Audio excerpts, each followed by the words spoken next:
Hey, it's Chinbeard here, and welcome to my shop. I've been working on a really cool project lately. This is going to be the sniper rifle from Halo 4, and I've been getting a lot of questions about how I'm making this, so I decided to take a moment here, take you through the step-by-step process of making a gun out of MDF. Here we go.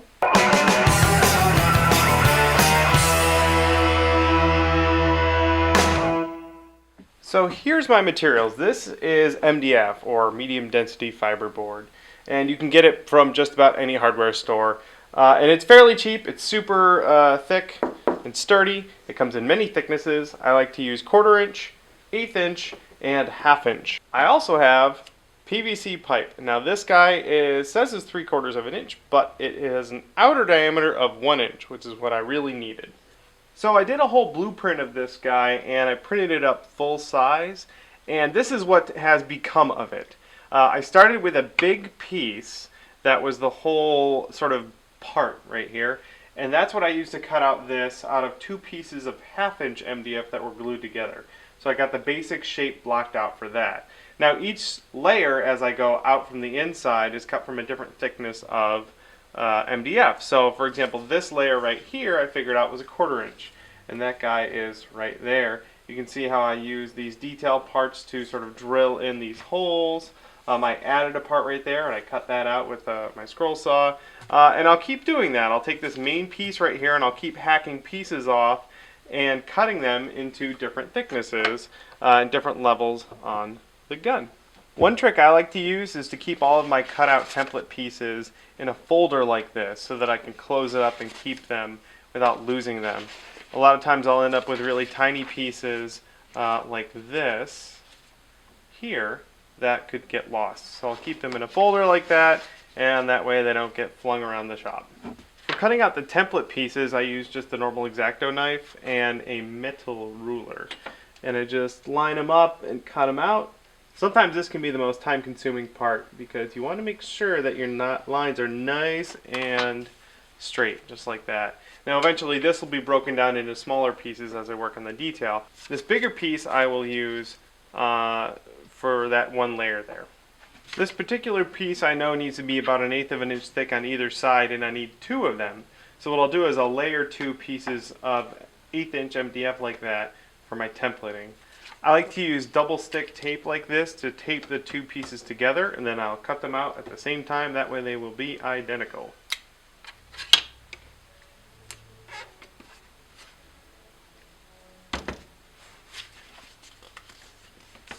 My template piece also gets taped down so that it doesn't move around when I am tracing it, like that. And then make sure it's nice and flat. I'll use one of these Sharpie markers here to just go ahead and trace the whole thing up like that all the way around.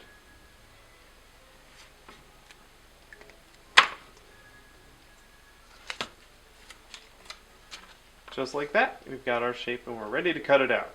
Some people are convinced that I've cut my pieces out with a CNC machine, but I don't. I use trusty old scroll saw right here. One of the things I always do is I square up the blade because this thing can turn, and I want to make sure that it is always nice and square because sometimes it lies to me. And then I tighten it really good.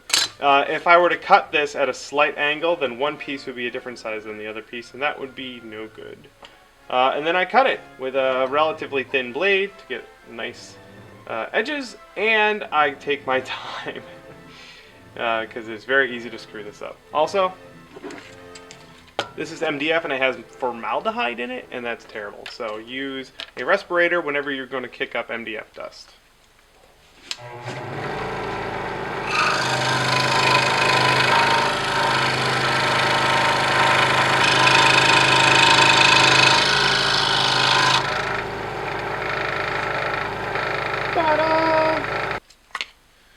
Now that I got these pieces apart here, I can peel this tape off and start cutting in these detail pieces like I've done on this piece here. You can see how now I've got these 2 different layers. These will go together. These are the 2 side pieces on the bottom here, and this one will go right here. But I need to cut in some more details before I glue it down. This part right here isn't a different level, but it does have this sort of groove thing going on there. So instead of carving in a groove, I can do this with my scroll saw, and I'll show you how. The first thing we do is cut out this line very, very carefully because you can't go in and fix it later.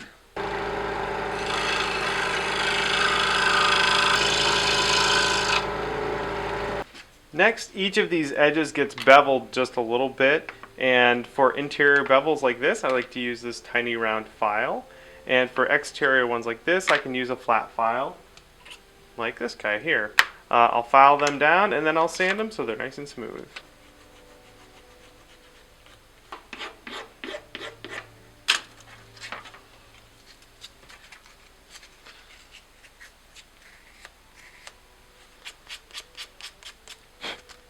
Now I can check that when I put the pieces back together the way they were before, there's a nice groove there. Groovy! Sorry. For gluing these back together, I like to use super glue. You could use wood glue, but the super glue is a little quicker, and for a small piece like this, it should be just fine.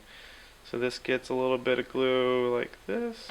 And then it's very, very important that these go back together perfectly like they were before. I can use an edge like that to kind of figure out how they went. Ta-da! Our pieces are glued together, and then this is ready to be added to the rest of the gun. Before gluing this piece down to the piece below it, if there's going to be a raw edge like this, I like to fill it or seal it with a little bit of super glue. And the way it works is you just put a very little bit of super glue along an edge, and the MDF will kind of soak it up. Like so. MDF doesn't really keep a very good hard edge, so doing super glue on there makes it nice and hard, and it does soak it up. So that first little layer of MDF will get nice and rigid. If the super glue does pool a little bit, you can just sort of dab it off like that, and then I'll go across the entire thing like so. Once this dries, I can sand it pretty heavily and get a nice smooth surface. I could even fill it with some spot putty if I'm really worried about it being too jaggedy, but for this part, not so worried. These edges down here are going to be level with the edge below them, so I'm not going to seal them right now. Now it's nice and sort of crusty. I can go in with my sandpaper and smooth that edge out, and it is nice and sealed. This piece is just about ready to get glued down. I went and I traced the line there so I know where to put some glue. I'll go in and give the bottom a nice rough sanding so that it's got a little bit of grip. I'll also sand this part a little bit. Now for gluing two pieces of MDF together, wood glue will do you just fine. You got to make sure you clamp it down, but it dries really fast and it will bond two pieces of wood together like nobody's business. Just don't get it wet, but then again, you're making a gun out of MDF, so if it gets wet at all, it will be ruined. Here we go. You don't have to overdo it, and when you clamp it down, it will ooze a bit, but you do want to make sure everything is nice and covered, like so.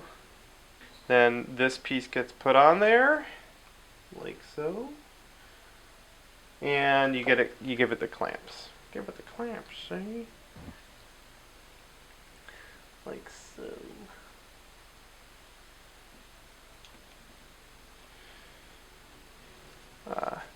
You can clean up some of the oozing, like that. You could go in and sort of scrape it out a little bit. I mean, you would just have to sand this out later. So that's just about it. I just have to do that a couple hundred more times, and then I'll have a whole gun. Hopefully you can sort of get what I'm going with here, but if you have any questions, let me know. You can leave a comment on this video. You can tweet me at Chinbeard, or you can message me on Facebook, facebook.com/punishedprops. Well, that's just about it.